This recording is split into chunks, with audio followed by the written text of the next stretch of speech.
Lately, I've been really busy, and I could really do with some assistance. Is anyone willing to help me out for free? Anyone? Not you. Ah, I saw you raising your hand over there. Please come over here. What are your qualifications? Okay, that will do.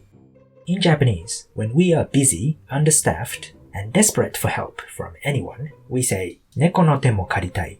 Literally, I would like to borrow even the hands of a cat. Cats, as you can imagine, make for a terrible assistant. First of all, they hate you and couldn't care less about you. Second of all, they don't want to help you. And finally, they are usually more disruptive than helpful.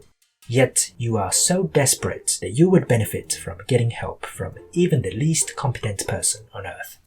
Here are some example sentences that illustrate the use of this idiom. スタッフが全員インフルにかかってしまって猫の手も借りたいくらいだ。スタッフが全員インフルにかかってしまって猫の手も借りたいくらいだ。Every staff member has got the flu, so I desperately need help. ゴールデンウィークは猫の手も借りたくなるほど忙しくなる。ゴールデンウィークは猫の手も借りたくなるほど忙しくなる。During the Golden Week, it gets extremely busy. In your opinion, what is the least helpful animal?